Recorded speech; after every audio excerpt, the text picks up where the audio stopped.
How do you start a prepper pantry? One item at a time. Well, you should buy in bulk, so 24 items at a time. I'm going to go over why a prepper's pantry is essential, affordable options, things are crazy right now, and the main point, don't overthink and go crazy on this, because yes, you need to prepare like the world could end tomorrow, but you also need to prepare like you're going to live, God willing, to an old age, and you need to prepare for both. And if you're spending all your money on preparedness today, you need to worry about the future too. So hopefully this will be helpful, these budget tips, and let's get into that right now. The way things are going, the way things are always going, our world is a crazy place. A lot of you are thinking you need to store some, supplies, and a lot of you are probably on a budget. So I'm going to go over some affordable options, just things to get you started. And first and foremost, the main prep, you need to have water, and water is cheap. Just get some storage containers, anything, canning jars, whatnot.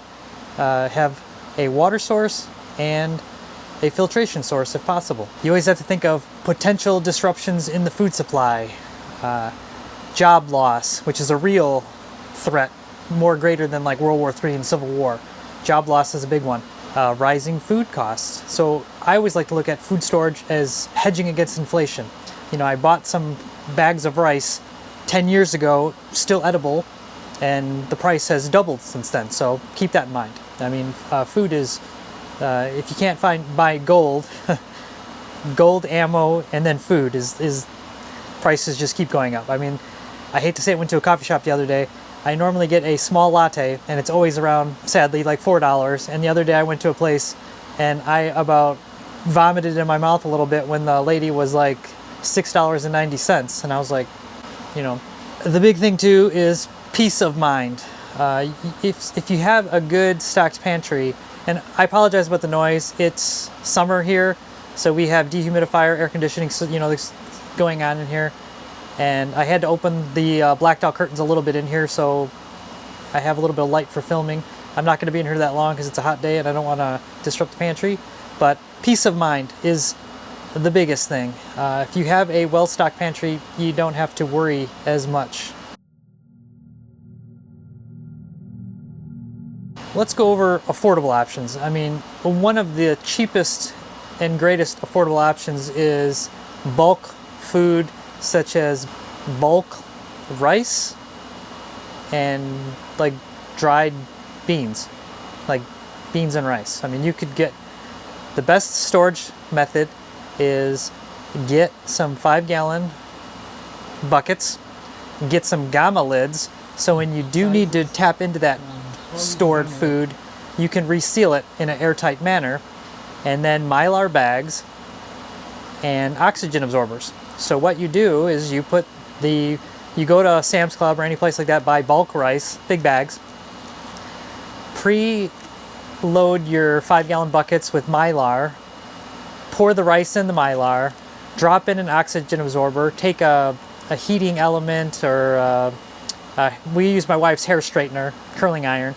We seal the bags, and then the Mylar oxygen absorber inside the bag sucks out all the air, and then it's airtight, and then we put the gamma lid on and tighten it. So that way when we open it up, we can use the gamma lid to reseal it.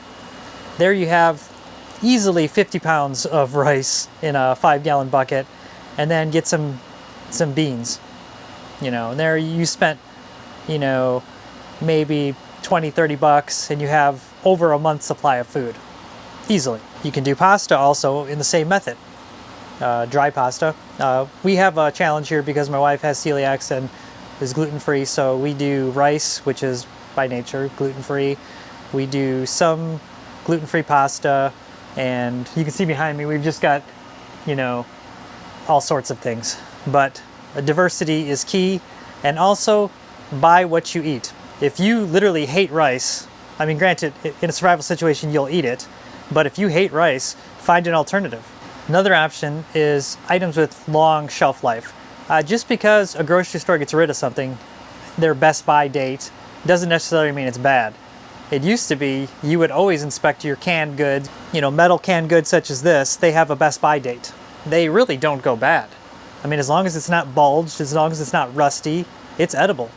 I read an interesting article about sardines, and believe it or not, you can buy sardines packed in water and you can buy sardines packed in oil. And believe it or not, oil is the way to go for preppers or homesteaders. For one thing, the oil is extra calories, but the main thing they found in these studies that the water in the can can make it rust from the inside. Like, I don't know how, there's got to be some oxygen a little bit in there, but they don't last as long as in the oil. The oil, they last longer because it doesn't rust. It was an interesting article. Canned goods last a long time. Canned goods are cheap. If you are lucky like we are and you have like a bend and dent or a, one of those stores that sells damaged or just slightly past expiration, you can save a lot of money there. Some items really never expire. Real honey, like real honey, not a lot of the stuff you get is not real honey. You have to really be careful when buying honey. There's a whole documentary on it. China sells counterfeit honey. I mean, it's a big thing. So if you can get real honey, it literally will last forever. If it gets hard, whatever, you can just heat it up. I mean, it will last forever. It has calories, and it is good for you, and it has lots of other useful features. Dried fruits, nuts, they don't last forever, but they last a long time. Beef jerky, they don't last forever, but they last a long time.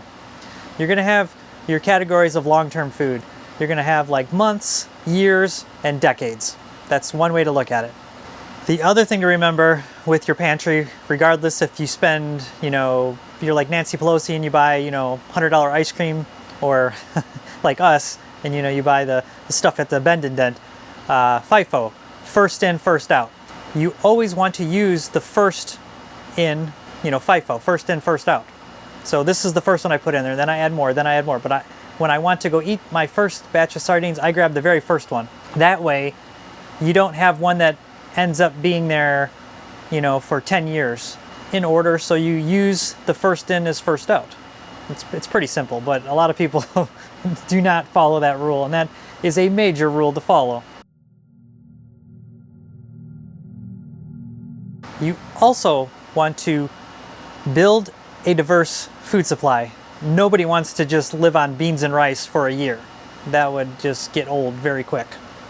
As I stated before, buy what you eat. Don't buy things you just don't like because, oh, they're cheap and I'm a prepper and I want to have this food. I mean, if you really won't eat it, case in point, my wife doesn't like sardines. I like sardines, so we don't go crazy on them. I like to eat some every once in a while, but I grew up on them as a kid and I like sardines. My wife does not, so we don't have a pantry full. I might have maybe 5 or 6 of these in here. Bulk buying. I'm trying to look in here just to give an example. I don't know if you can see right there. Chunk like tuna. We bulk buy it. Go to Sam's Club, whatever. We buy the bulk tuna, bulk chicken, bulk anything. I just bought a box of Doritos, like literally box, a huge box. I like Doritos. They're my simple pleasure. They're not good for you, but they're a comfort food. So don't forget comfort foods. And in general, items that are in clear plastic where you can actually see through it don't last as long as the silver Mylar packaging. The silver, like when you open up chips and it's silver inside, those last a lot longer. The clear plastic, I don't care what anybody says, over time it is porous. I've seen things lose their airtightness and go bad in clear plastic. The silver stuff will go well beyond its expiration date. Keep that in mind. It's the same thing when you have a freeze dryer and you package stuff. A lot of people want to put their stuff in clear plastic because it looks pretty. It doesn't last very long. I know lots of people who've found out the hard way. The silver Mylar or silver foil packaging, crackers, cookies last a lot longer. So I tend to find brands that have the silver packaging inside the box. Another note too, and we fall for this all the time, but if you go to like your Bend and Dent, you go to your favorite store and they have something you like and it's well packaged and they have a lot of it and it's on sale, buy it all if you can. And buy as much as you can. And it's a cheap way to build up your supplies quick. Always look for discounts. The other big one, as a homesteader, prepper, whatnot, just anybody who watches this, grow your own food. Have a garden. We have a garden. You should have a garden. Canned items. We use every preservation method probably known. We dehydrate, we have a freeze dryer, we can, My wife's big into canning. She did a presentation at some homesteading expos on canning. I guarantee every one of you has somebody in your family that cans or knows somebody who cans, and they love to share canning with other people. So learn to can, learn to grow your own food. You could also can stuff that you don't grow. One of the things that you could do is, say you go to a place and they have some vegetables or whatever, and it's like super clearance because they're going to go bad, but they're still fresh, and it's a lot of it. You could just buy it all and then can it. I even have freeze-dried butter, because don't forget butter. The other one, I'm not going to move the camera for this, but because this is just trying to get this information out there quickly. Right over there, I have 2 freezers and a refrigerator. Don't neglect freezing. Freezing is simple. We've been using it, and most items in a freezer are good for up to a year, before they get freezer burn and things like that. So sometimes we freeze stuff, and then when we get near the end of freezer life, we can freeze dry it or can it or do something. Right now we have backup solar, battery. We're pretty good. But we always determined in a grid down scenario, say we lose power, we have propane, we have a propane stove. My wife would can everything, pressure can all the meat and stuff like that, because right now our freezers have meat in it. We have half a cow and half a pig left right now. So practical tips for your pantry. Keep things organized in like proteins. So we have, canned chicken, canned tuna, we have, beans, we have a lot of canned meats right there. If you can see right above me, freeze-dried vegetables. Just our pantry could use a little tidy right now. It's been a hectic year, but it's it's a little bit of a mess. And like I said, then your fruits and vegetables. Like I said, I have some vegetables right here. We have a lot of regular canned vegetables, and then we have frozen vegetables. I mean, it's convenience. You want a multi-layered food supply. You don't want to have, all stored one way. We have number 10 cans of like survival food too. Lots of it, even though we own a freeze dryer, because we like diversity. We have tons of freeze dried. They're right over there, stacks of plastic totes full of freeze dried food that we freeze dried. And believe it or not, our freeze dryer paid for itself in less than a year. If you look at the prices of what it costs to buy freeze-dried food, especially like chicken or protein, freeze-dried meats, super expensive.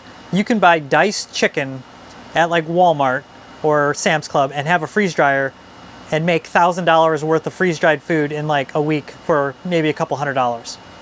That easy. Don't forget vitamins, minerals, things that like you normally use, and also spices. Spices are the spice of life. You want to, like I said, if you're stuck with beans and rice, it would be horrible not to have any spices. It's funny, when we were moving, I have 5-gallon totes of just salt. And during the move, we moved some of it here and some of it still has yet to be moved. And it was, in my mind, low value weight. I left a couple 100 pounds of salt. I have a couple 100 pounds of salt here.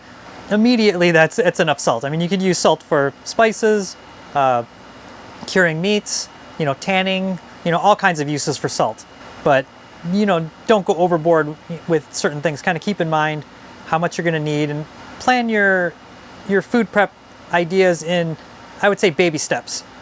Try to have a week's supply of food, then a month, and then, 3 months, and then maybe go beyond that, maybe a year, maybe a couple years, but 30 days is like the minimum I would have on board. That just kind of covers you for, all sorts of things, job loss, natural disaster, aliens attacking, whatnot. Just 30 days you can bug in your place and not have to leave, like the early days of COVID when nobody knew what was going on. You didn't have to go to the grocery store and, if there's rioting and the stores or people are rioting, you just don't have to go. 30 days is like a nice cushion.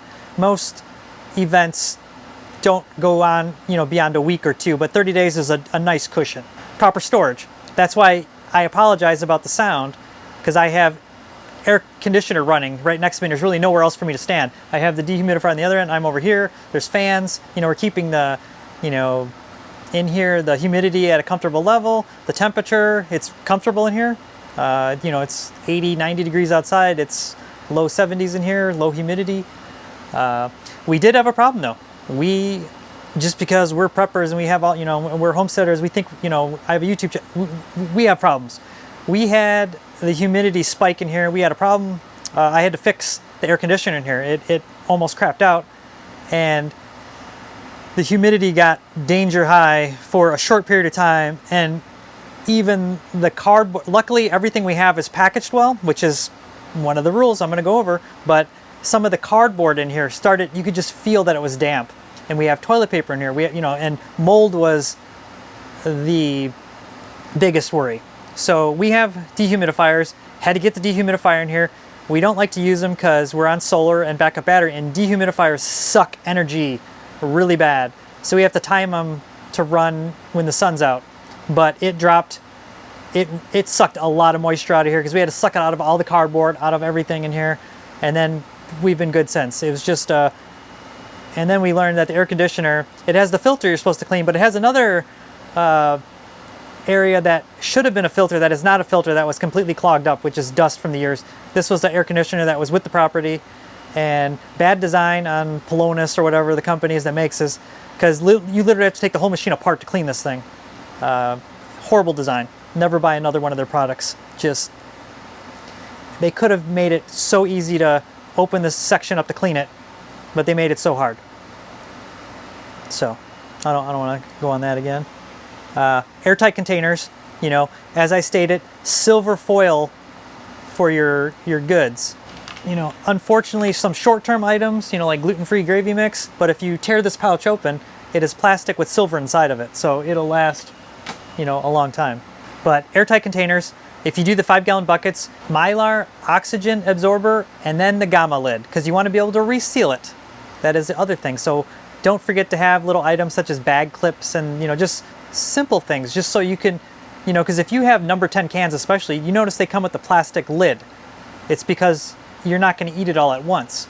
Once you open a number 10 can of freeze-dried food that can last for, 30 years, once you open it, it could last for maybe a year, as long as you use the lid and keep closing it, because moisture is the enemy to freeze-dried food. As I stated earlier, inventory rotation. First in, first out. Track your supplies. Do you have stuff in here that you just have not eaten in like a year or two? Don't buy anymore, or don't buy it at all. Bottled water. Eventually, water is a solution. So eventually, it's gonna start tasting like plastic. It's one of those things. There's been glass jars found that had water, and after a while, it gets cloudy because the water will just. It's a solution. It'll start. The glass will start coming. The same thing happens with plastic. So. That's why I said have a good filter too, because you have some gross tasting water, you can filter it and it'll taste better. And as stated before, prepare for potential power outages and water outages. So have lots of water stored. You can go a lot longer without food than you can water. Water you need, but remember, a lot of canned food and things like that, fruit, canned fruit and things, they have water in it. So don't dismiss that, and that's why we have a layered approach to food. Freeze-dried food has 0 water in it, like 1% or something like this. So you have to have water to make all that freeze-dried food. Yes, you can eat it without the water in it. Everybody's had their crunchy ice cream, astronaut ice cream, things like that, but have water, have a filter, and be prepared for power outages. We have whole house solar, whole house battery backup, and then I also have an EcoFlow Delta in case something catastrophic happens to our solar system. The old saying from the military, 2 is 1, 1 is none. If you can remember that, that will help you with everything. Unfortunately, you'll spend more money in the long run, but peace of mind, it is a savior. So remember, 2 is 1, 1 is none. What that means in general, like in the military, you have one thing, it might fail. If you have 2 of them, it's pretty much 1, because 1 will fail and you'll have the backup. If you go to the store this month and you buy a case of water and a case of canned, soup, you're better off than 90% of Americans. That's a sad fact. You're not better off than 90% of rural Americans, but you're better off than most of the people in the city. I know people that barely keep anything stocked in their house. They go to the grocery store every single week to buy the essentials. Milk, this, that, I have cases and cases of powdered milk. We have freeze-dried milk that we did ourselves. We freeze-dried goat's milk.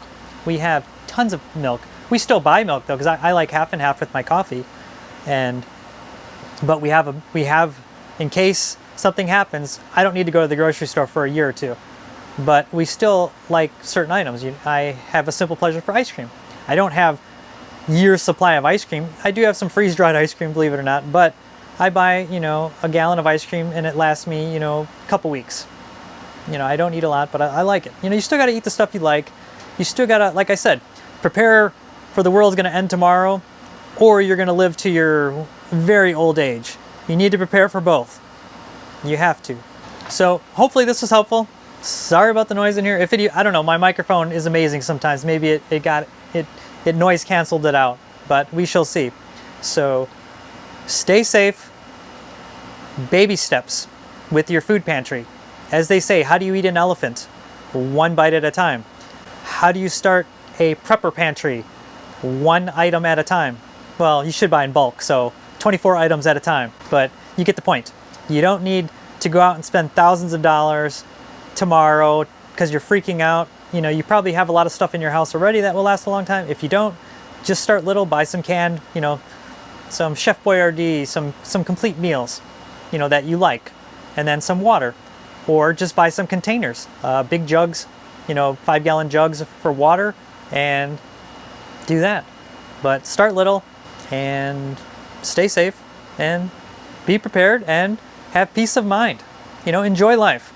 Just because the world sounds crazy right now, brink of war, you know, this, that, and enjoy life. It's much too short to worry about these things, but having a food pantry will ease your mind a bit in these uncertain times, and especially if you have a family. Stay safe, and until next time.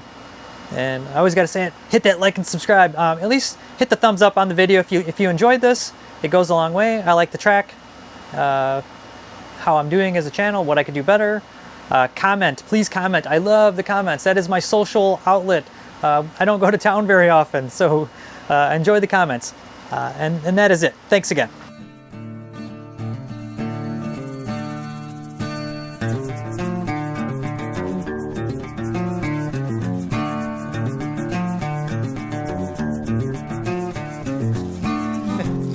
Big camera.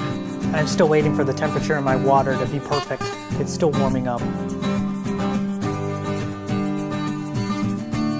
gonna end it there. Thanks.